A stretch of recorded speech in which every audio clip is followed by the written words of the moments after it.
Hi everyone, welcome to my channel. ఈరోజు నేను చూపించబోయే రెసిపీ పొంగల్. సో ఇక్కడ నేను పొట్టుతో ఉన్న పెసలు 1/2 కప్, బియ్యం 1/2 కప్ అండ్ మిరియాలు 6-7 అండ్ 1 టేబుల్ స్పూన్ ఆవాలు జీలకర్ర కలిపినవి. ఇక్కడ కరివేపాకు, కొత్తిమీర అండ్ 2 పచ్చిమిర్చి తీసుకోవాలి అండ్ ఆవు నెయ్యి. సో మా అమ్మమ్మ చేసిన పూసగా నెయ్యి. అండ్ ఇక్కడ ఫస్ట్ మనం వాష్ చేసుకోవాలి. సో ఇప్పుడు 2 కలిపి వాష్ చేసుకొని అందులోకి వాటర్ పోసి ఒక 10 minutes నానబెట్టాలి. ఆ తర్వాత స్టవ్ వెలిగించుకొని ఫస్ట్ పోపు వేసుకోవాలి. ఇప్పుడు పోపుకి నేను నెయ్యి వాడుతున్నాను. సో మా అమ్మమ్మ చాలా బాగా చేస్తారు, నెయ్యి పూసగా ఉంటుంది. ఆ వీడియో కూడా ఒకసారి నేను అప్లోడ్ చేస్తాను. So please follow to my channel and subscribe.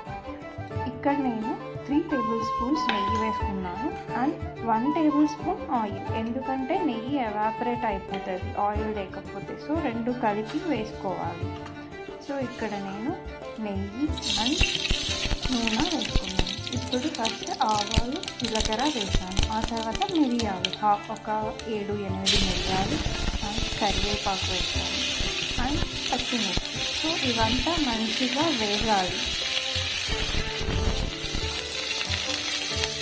వేగిన తర్వాత మనం నానబెట్టుకున్న బియ్యాన్ని వేసుకోవాలి. ఇందులోకి వేసుకున్న ఇక్కడ 1 కప్కి 3 కప్స్ ఆఫ్ వాటర్ వేసుకున్నాను. సో మీరు ఇంకా కావాలంటే 4 కప్స్ కూడా వేసుకోవచ్చు, ఇంకా జారుడుగా ఉంటుంది. అండ్ పసుపు వేసుకున్నాను. సో మీరు కొంచెం జారుడుగా ఉండాలి పొంగల్ అంటే 1 కప్కి 4 కప్స్ వేసుకోండి, బాగుంటుంది. పసుపు అండ్ ఉప్పు వేసి కలబెట్టి మనం విజిల్ పెట్టాలి. ఇప్పుడు విజిల్ పెట్టిన తర్వాత నేను ఒక సిమ్లో ఒక విజిల్, ఆ తర్వాత హై ఫ్లేమ్లో ఒక విజిల్. సో మనకి 3-4 విజిల్స్ అలా పెట్టద్దు పొంగల్. అలా పెడితే మొత్తం మెత్తగా అయిపోతుంది పొంగల్ అనేది. విజిల్ పెట్టేసుకొని విజిల్ పెట్టిన తర్వాత మనము చూసుకుంటూ కౌంట్ చేసుకుంటూ ఉండాలి విజిల్స్. చెప్పాను కదండి, ఒక విజిల్ వచ్చేసి మీడియం ఫ్లేమ్, ఒక విజిల్ హై ఫ్లేమ్.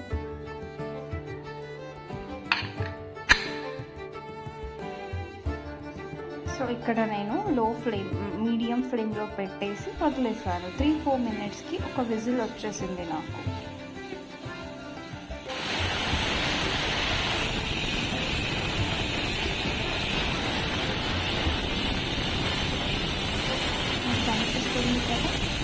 ఒక విజిల్ హై ఫ్లేమ్ అండ్ ఒక విజిల్ లో ఫ్లేమ్లో 2 వచ్చిన తర్వాత మనము గ్యాస్ కట్టేసుకొని ఒక 4-5 minutesకి ఇలా ఆవిరిపోయేలాగా విజిల్ని పట్టుకోవాలి.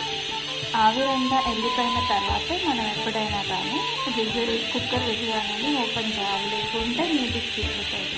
సో జాగ్రత్తగా ఉండాలి ఇక్కడ. అండ్ ఇలా విజిల్ మొత్తం ఆవిరంతా వెళ్ళిపోయిన తర్వాత మనం ఓపెన్ చేసి లాస్ట్లో కొత్తిమీర వేసుకోవాలి. అప్పుడు ఆ ఫ్లేవర్ అనేది మంచిగా తెలుస్తుంది. ఇష్టం ఉన్నోళ్ళు వేసుకోవచ్చు, ఇష్టం లేని వాళ్ళు స్కిప్ చేసుకోవచ్చు. సో నేనైతే కొత్తిమీర ఎక్కువ వాడతాను వంటల్లోకి. గుమగుమలాడే పొంగల్ రెడీ. విజిల్ వస్తే మీ ఇల్లు మొత్తము పొంగల్ స్మెల్లే. అసలు చూసారంటే మంచిగా అప్పుడే తినాలనిపిస్తుంది, అలా ఉంటుంది పొంగల్. సో ఇప్పుడు కొత్తిమీర వేసుకోవాలి. కొత్తిమీర వేసేసుకొని మొత్తం కలియబెట్టేసుకోవాలి. మేము పొంగల్ని పచ్చి పులుసుతో తింటాము అండ్ పల్లీ చట్నీతో కూడా తింటాము. మీరు దేంతో తింటారు? మీరు ఈ కాంబినేషన్తో తింటారు? మేమైతే ఈ combination. Please comment under the comment box. మీరు దేంతో తింటారో కమెంట్ చేయండి. ఇక్కడ నేను గట్టి చట్నీ చేశాను పొంగల్లోకి. గుమగుమలాడే పొంగల్ రెడీ. తిని చేసుకొని ఎలా ఉందో కామెంట్ బాక్స్లో కామెంట్ చేయండి. Please subscribe to my channel. Please stay tune and subscribe.